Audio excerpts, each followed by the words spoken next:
Hello and welcome to Dario's Comic School, and this is the second video for the Rock and Roll Vampire Hunters, and I will show you how I wrote a basic synopsis, but right away it's not the best. It's just I wanted to show everybody who's watching this how he or she could put together a comic really fast without obsessing over it. But check out the previous video if you haven't, and if you want to create a bit more sophisticated story, you might want to take your time. It's good to have some speed. It's good to be able to write and to put out pictures on a page. But yeah, it's also good to work it, because like this for me doesn't work. It's too streamlined. But let me show you. So this was my writing process in the hopes I could do it this way, but it's not my way of writing. So we have number one, the synopsis, and as you can see, I don't really write.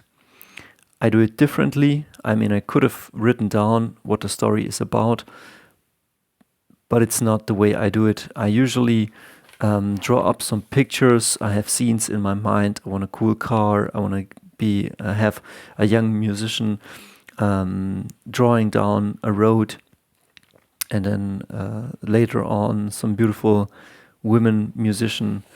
Well, so let's check this out. So number one, a young musician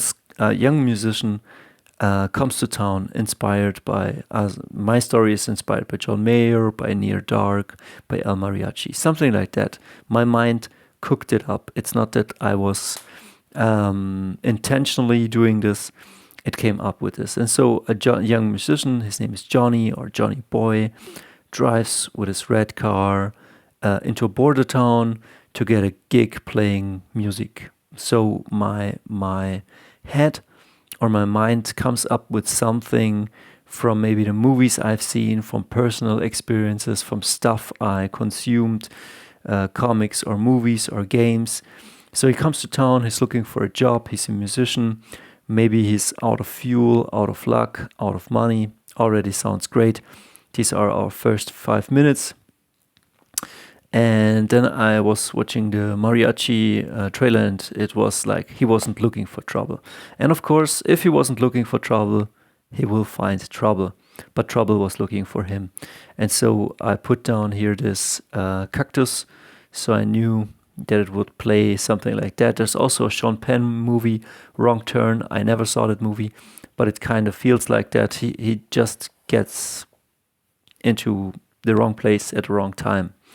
And then number two, and I was making this up with my mind. Instead of writing, I was kind of writing and picture it. And El Rayo, I think, is the bar in Desperados. And so he shows up here at a place a bit like the Roadhouse or the Titty Twister or the Desperado. So it's where a lot of bikers are, and truckers, outlaws, cowboys, guns.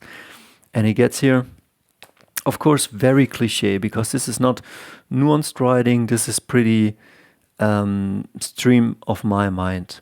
And of course, there are also beautiful women. I put in the Roadhouse blonde, sexy blonde, Selma Hayek. So already we know we have a guy. He's talented. He might be cool, but he's also desperate. He shows at a place where he's never been, and that might mean trouble for him. So he's our gateway into this world and into this adventure. And then he walks up to the bar, and at number three, this is the third beat.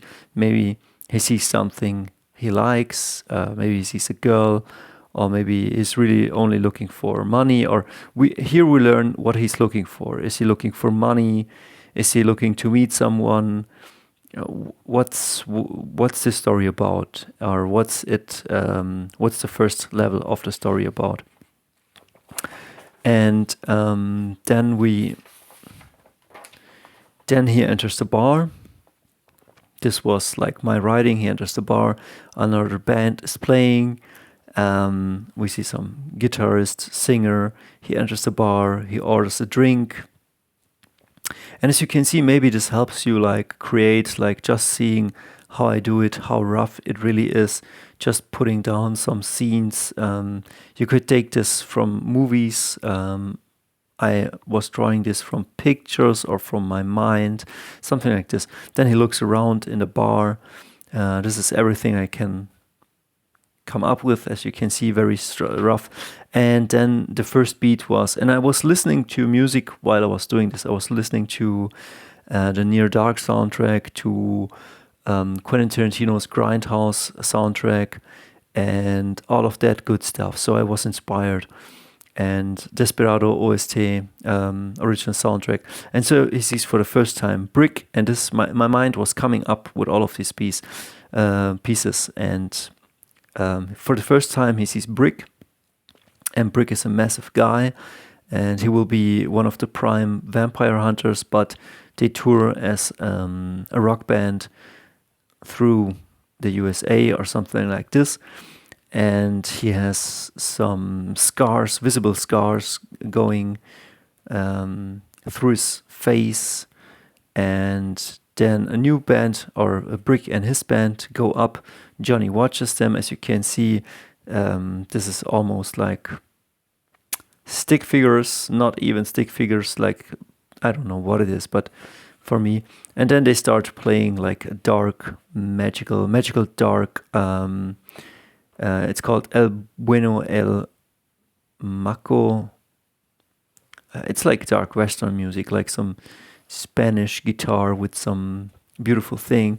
And so the band starts playing. And a woman bumps into young Johnny, and her name is May. We don't know her yet. I stole her from the movie Near Dark. And yeah, so I don't know, like my mind is making up the pictures. But if I'm writing, if I'm really truly taking my time to write, I write a bit different. So this is just stream of consciousness, putting pictures on the page, so you lose your fear of doing it. And then she bumps into him, she passes him by, and he's visibly sweating, like he kind of likes her, something like that. And then he spots some grim, dark person behind or somewhere, and that's Jesse Hooker. He's the leader of this vampire pack. We don't know it yet. And so the music goes on, and here I was listening to Tito and Tarantula back to the house, and then she sits down with people who looks like trouble. So we already have like he's a musician looking for a job, or we don't know really what he's looking for. Seems to be desperate, but he's talented, he's able, capable, but he doesn't know this world. He doesn't know the laws of this world, or what he has got himself into. And maybe nobody does. Like this is like From Dusk Till Dawn. And so they sit at a table, and this is like Jesse, and this is Severin, and this is another girl. And these are like vampire stray dogs, like they hunt in the night, and they kind of eat people, or I don't know what they do, but they are trouble. And Brick and his band are kind of like the solution, and maybe they are hunters, like they wait and they play as a band. I don't know the backstory on this, but as you can see, his visible scars, and they're playing. And while he plays, he checks out the bar. We have his drummer, Bishop, and his bassist, Cherry. And then here I was kind of exhausted by drawing and doing all the layouts. And I thought, okay, I don't know if this is the point where the action begins, but at some point, definitely there will be some action where vampires will reveal themselves. They will just start eating and slicing up the other people. And that is when Johnny knows what he has got himself into, and this is when Brick and his band will start to fight the vampires. So a pretty basic story, probably a bad story, but that doesn't matter.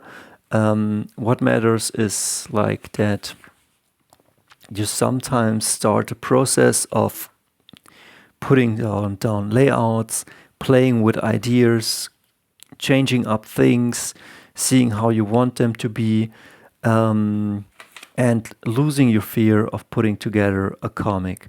And of course, it's not just like as simple as I laid it out, but you could now put in here, like it depends on the scenes that you want, like how is he introduced, what's the story about. And for my taste, this was too shallow. Like this wouldn't keep me interested in doing. Like the story must be about more and not just about spectacle. It could be, for myself, it must be something a bit more philosophical, like the vampires cannot just be cookie cutter characters. They need to have a personality on their own, some tragic backstories. And that is what is personal for me. It is that the vampires definitely will display some malevolence, some tragic that they have endured, and now they are kind of like, they enforce the tragedy and the violence that was put onto them. And then we need a different team like Brick and his vampire hunters who were scarred or had tragedy befallen them, but then choose to fight evil. Like both parts abused. The one part, the vampires become abusers themselves, and the other part, who were abused, like Brick and his vampire hunters, become avengers for good, or poster boys for good. And Johnny in between serves as our stepping stone into that world. Like we learn with him. At the beginning, maybe he's weak, maybe he's fragile, maybe he just wants to do this, and then he adapts. It matters what happens in the story. So I hope you could learn something. Ask me any questions. I don't know. I wanted to make it a bit more structured and well planned, but this is what I came up with, and I hope you could take something from these lessons. See ya.